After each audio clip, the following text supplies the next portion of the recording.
안녕하세요. 하루를 새롭게 여는 말씀의 박정호 목사입니다. 오늘도 새로운 하루 주님의 은혜의 평강이 여러분들과 함께 하시기를 축복합니다. 앞으로 우리 하세요 말씀 시간을 좀 조정하려고 합니다. 수요 예배와 금요 철회가 있는 날은 저희가 예배에 집중하기 위해서 그날은 하세요 말씀이 나가지가 않고요. 그날 수요 예배와 또 금요 철회 말씀을 함께 들으시면 되겠습니다. 수요 예배가 없고 금요 철회가 없는 날에 하세요 말씀이 계속해서 진행이 됩니다. 여러분들 그렇게 하시고 앞으로 월요일날, 화요일 그리고 목요일날 하세요 말씀 함께 나누도록 하겠습니다. 우리가 날마다 말씀을 통해서 우리의 영이 살찌고 또 능력으로 세상 가운데 담대하게 살아가시기를 축복합니다. 오늘 우리 주신 하나님 말씀 함께 보도록 하겠습니다. 2일 후에 그 집 주인 되는 여인의 아들이 병들어 중세가 심히 위중하다가 숨이 끊어진지라. 여인이 엘리야에게 이르되 하나님의 사람이여 당신이 나와 더불어 무슨 상관이 있기로 내 죄를 생각나게 하고 또 내 아들을 죽게 하려고 내게 오셨나이까. 엘리야가 그에게 그의 아들을 달라 하여 그를 그 여인의 품에서 받아 안고 자기가 거처하는 다락에 올라가서 자기 침상에 누이고 여호와께 부르짖어 이르되 내 하나님 여호와여 주께서 또 내가 우고하는 집 과부에게 재앙을 내리사 그 아들이 죽게 하셨나이까 하고 그 아이 위에 몸을 3번 펴서 엎드리고 여호와께 부르짖어 이르되 내 하나님 여호와여 원하건대 이 아이의 혼으로 그의 몸에 돌아오게 하옵소서 하니 여호와께서 엘리야의 소리를 들으심으로 그 아이의 혼이 몸으로 돌아오고 살아난지라. 엘리야가 그 아이를 안고 다락에서 방으로 내려가서 그의 어머니에게 주며 이르되 보라 내 아들이 살아났느니라. 여인이 엘리야에게 이르되 내가 이제야 당신은 하나님의 사람이시요 당신의 입에 있는 여호와의 말씀이 진실한 줄 아노라 하니라. 북이스라엘은 계속해서 여로보암의 길을 걸어가고 있다 이렇게 말을 하고 있습니다. 여러분 우리가 한 번 죄를 지으면은 괜찮지 않을까 생각을 하게 되는데요.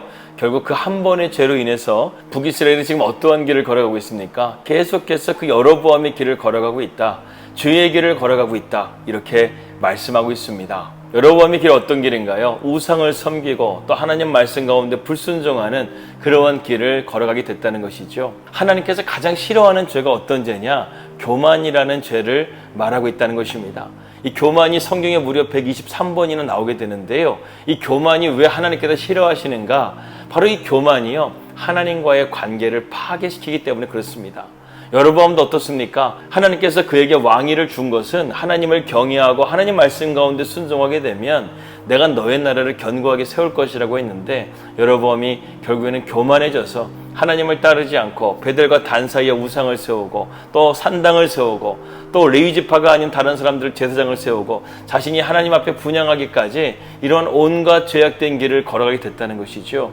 이러한 삶은 어떤 삶입니까? 하나님과 전혀 관계없는 삶을 살아가게 된다는 것이죠. 결국 하나님과의 관계가 파괴되는 가장 중요한 원인의 시발점은 바로 교만이라는 것입니다. 그래서 이러한 여로보암의 길을 계속해서 걸어가게 되죠. 지금 북이스라엘이요, 왕조도 지금 벌써 3번째나 바뀌게 되게 됩니다. 남유다는 계속해서 다윗의 왕조를 이어가게 되는데 북이스라엘은 지금 여로보암의 왕조, 그 다음에 바하사의 왕조, 그 다음에 오므리의 왕조, 이 3개의 왕조를 거치면서도 끊임없이 온갖 죄악의 길로 걸어가고 있는 것을 보게 됩니다. 그리고 북이스라엘 가운데 가장 최악의 왕이었던 아방의 시대까지 우리가 지금 도착을 하게 된 것이죠. 그런데 하나님께서는요, 그 시대마다 하나님의 사람을 세워주시는 것을 보게 됩니다. 엘리야라는 사람을 이 어둠 가운데 빛을 비치는 하나님의 선지자로 세우셨습니다. 이 엘리야는 참 신비로운 사람 같아요. 그의 출신에 대해서는 디셋 사람이라는 것밖에 나오지 않습니다. 그가 므낫세 지파였을 것이다, 이 정도 추측할 뿐이지 이 엘리야가 어떤 사람인지 모르겠지만 그의 이름처럼 하나님은 나의 하나님이다, 이렇게 북이스라엘의 영적 어둠 가운데서 하나님의 믿음을 지키며 살았던 한 사람이 하나님께 쓰임받는 것을 보게 됩니다.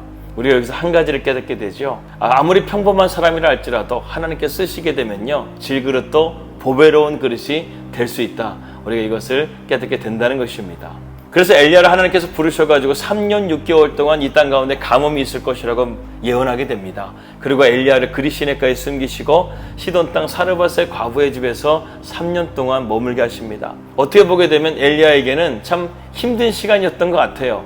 하나님께서 자기를 부르셨다고 한다면 바로 지금 갈멜산에 가서 영적 전투가 이루어져야 되는데 하나님은 갑자기 그리시네가로 인도하시고 시돈 땅 사르밧으로 인도하시면서 과부의 집에서 그 다락방이라는 좁은 공간에서 머물게 하시면서 하나님의 때를 기다리게끔 하셨다는 것이죠.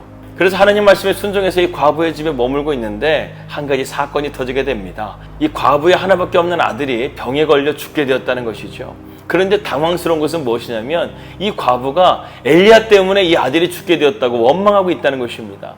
여러분, 엘리야가 이 과부에게 한 것이 무엇이 있습니까? 가뭄으로 죽을 수밖에 없는 그 가정에 엘리야가 들어가서요, 하나님께서 그의 쌀단지를 날마다 채우셨다니까요. 먹는 걱정 없이 살 수 있게끔 이 엘리야를 통해서 하나님께서 그 가정 가운데 복을 주셨는데 아들이 죽게 되자 이런 은혜를 다 까먹어버리고 엘리야를 원망했다는 것입니다. 그런데 엘리야는요, 침착하게 그 아들을 데리고 가서 하나님 앞에 기도함을 통해서 그 아들이 살아나게 되고, 이 여인이 3년 동안 있으면서 이 사람이 정말 하나님의 사람인가 하나님의 사람이 아닌가 좀 의심했던 것 같아요. 그런데 이 사건을 통해서 엘리야가 하나님의 사람이라는 것을 그녀가 깨닫게 되는 그러한 말씀을 우리가 보게 됩니다. 그런 가운데서 오늘 우리가 엘리야의 성품 4가지를 우리가 함께 살펴보게 되면서 이러한 고난 속에서 엘리야가 어떻게 이것을 돌파하고 이겨냈는지 우리가 함께 영적인 교훈 4가지를 함께 살펴보려고 합니다. 첫 번째는 무엇이냐면 엘리야는 인내의 사람이었다는 것이죠. 그는 하나님의 말씀이 있을 때까지 기다리고 항상 그곳에서 머물러 있었던 것을 보게 됩니다. 말씀으로 하나님의 말씀에서 움직이려고 한다면 움직이고 말씀하지 않으시면 움직이지 않았다는 것이죠.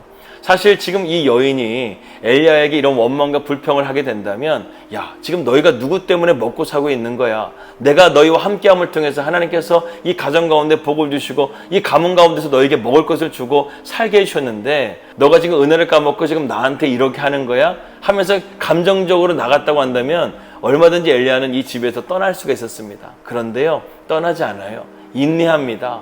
하나님께서 아직 움직이라는 말씀이 없었기 때문에 그런 원망과 수치를 당하면서도 엘리야는요, 인내하면서 머물고 있었다는 것이죠. 여러분, 우리의 신앙도 마찬가지입니다. 하나님 말씀 가운데 때로는 핍박과 때로는 고난이 온다 할지라도 하나님 말씀이 아직까지는 거기에 머물라고 한다면 우리는 그곳에 머물면서 하나님의 때를 기다릴 수 있는 저와 여러분들이 되기를 바랍니다. 두 번째, 엘리야는요, 자족할 줄 알았다는 것이죠. 열악한 상황 가운데 있었지만 엘리야는 항상 자족할 줄 알았습니다. 그리 시냇가로 하나님께서 보내셨을 때는 까마귀가 주는 그 양식을 먹으면서 지냈다는 것이죠. 여러분, 까마귀가 물어다 주는 양식이 줘봤자 얼마나 되겠습니까? 그렇게 많지 않았을 것입니다. 그러나 그런 가운데서도 엘리야는 하나님 앞에 자족하면서 감사하는 마음으로 나갔다는 것이죠. 또한 엘리야는 사르밧 과부의 집에 있으면서 그 좁은 다락방에 있으면서도 하나님 앞에 기도하면서 그가 감사하고 하나님 앞에 기도로서 나갔다는 것이죠.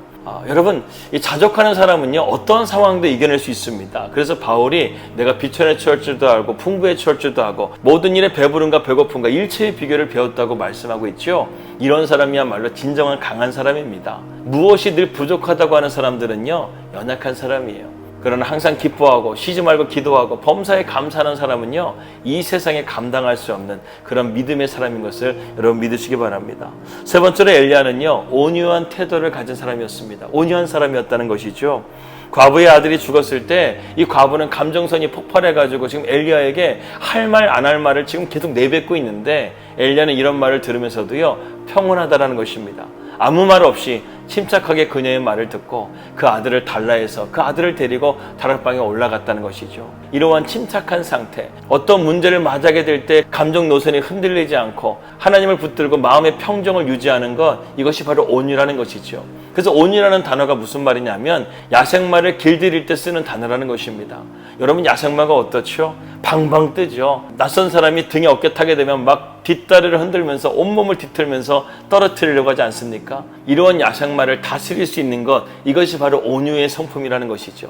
여러분, 오늘도 우리의 삶 가운데 많은 감정들이 우리의 삶을 뒤흔든다 할지라도, 여러 가지 환경들이 우리를 뒤흔든다 할지라도 우리가 온유함으로 나아갈 수 있기를 주님으로 축복합니다. 우리의 마음을 다스리는 거예요. 우리의 길들여지지 않는 우리의 혀도 다스리는 거예요. 이러한 온유한 성품은 성령의 열매에도 들어가지 않습니까? 이처럼 우리가 성령의 열매인 온유의 열매를 맺을 수 있기를 주님의 이름으로 기도합니다. 마지막 네 번째로는요, 엘리야는 기도의 사람이었다는 것이죠. 오늘 본문 말씀 20절에서 22절 말씀 보게 되니까 여호와께 부르짖어 이르되 내 하나님 여호와여, 주께서 또 내가 우거하는 집 과부에게 재앙을 내리사 그 아들이 죽게 하셨나이까 하고 그 아이 위에 몸을 3번 펴서 엎드리고 여호와께 부르짖어 이르되 내 하나님 여호와여, 원하건대 이 아이의 혼으로 그의 몸에 들어오게 하옵소서 하니 여호와께서 엘리야의 소리를 들으심으로 그 아이의 혼이 몸으로 돌아오고 살아난지라. 여러분, 엘리야는요 기도의 사람이었습니다. 문제를 문제로 보는 것이 아니라 하나님 앞에 온전하게 맡기는 그런 기도의 사람이었다는 것이죠. 그는 자기의 침상에 이 아이를 눕혔습니다. 그리고 나서 어떻게 합니까? 부르짖어 기도했다는 거예요. 그냥 조용하게 기도한 것이 아니라 하나님 앞에 부르짖어 기도했다는 거예요.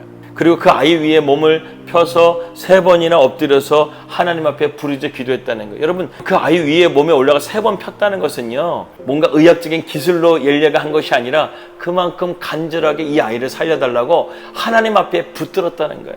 이 영혼을 살려달라고 하나님 앞에 붙들었다는 거예요. 그 기도를 하나님이 들어주셨다는 거예요. 여러분, 우리도 한 영혼을 살리기 위해서 이렇게 간절하게 기도하게 되면 하나님께서는 그 기도를 들어주신다는 것입니다. 엘리야가 몇 시간 기도했고 몇 번 기도했는지는 중요하다는 것이 아니에요. 간절하게 이 영혼을 살리기 위해서 엘리야가 기도했다는 것입니다. 그러한 기도를 하나님께서 들어주셨다는 거예요. 그렇게 해서 이 여인이 하나님은 참되신 하나님이시라는 것을 그 여인의 입술에서 고백이 되어졌다는 것이죠. 근데 저는요 여기서 더 놀라운 한 가지를 발견하게 됩니다. 3년이라는 시간 동안에 엘리야는 불평하고 원망하는 시간을 갖지 않았다는 거예요. 엘리야는요 기도로서 성숙해지고 있었다는 것입니다. 그래서 엘리야가 지금 어떤 믿음까지 가게 된 거예요? 하나님께서는 죽은 자도 살리실 수 있다는 그 믿음을 가지고 지금 기도하게 됐다는 것입니다. 3년이라는 시간 동안에 하나님의 연단을 통해서 엘리야가 기도도 성숙하게 되고 엘리야가 기도도 성장하게 되고 그의 믿음도 성장하게 되었다는 것이죠. 3년이라는 시간은 늘 날마다 반복되는 시간이었을 것입니다. 이스라엘 백성들은 하루에 3번 기도하죠. 아침에 일어나서 하나님 앞에 기도하고 또 오후에 기도하고 또 저녁에 기도하고 이 날마다의 기도의 삶이 능력의 삶이 된다는 것입니다. 엘리야가요 3년이라는 시간 동안에 그렇게 기도함을 통해서 이렇게 믿음의 사람이 된 거예요. 능력의 사람이 된 거예요. 이제 이 사건 이후에 엘리야는 갈멜산에 가서 850대 1의 영적인 전투에 승리를 하게 된다는 것입니다. 여러분, 우리가 이렇게 날마다 기도의 삶을 살아야 됩니다. 그렇게 되어지게 될 때 우리의 믿음이 성장하게 되고 우리의 기도의 능력이 붙게 돼서 우리가 어떤 상황을 만나든 우리의 기도가 응답받게 되고 특별히 영혼을 살리는 간절한 마음으로 기도하게 되면 그 영혼이 반드시 하나님께로 돌아가게 될 줄을 믿습니다. 우리 양문교회가 이제 9월, 10월, 11월까지 열매 맺는 성도가 되자라는 주제로 전도의 동력을 지금 모으려고 합니다. 여러분, 정말 우리가 간절하게 엘리야처럼 이렇게 한 영혼을 위해서 부르짖어 기도할 수 있다고 한다면 그 영혼 돌아오지 않겠습니까? 하나님께서 그 소리를 들으시지 않겠습니까? 오늘 이 여인의 고백과 같이 하나님이 참되신 하나님이시고 당신이 하나님의 사람인 것을 우리가 증거해야 되지 않겠습니까? 그것이 바로 하나님께 영광이 되는 삶인 줄 믿습니다. 오늘 우리 양문의 모든 성도들이 하나님 앞에 그러한 영광이 되는 그런 복된 삶이 되시기를 주님의 이름으로 축복합니다.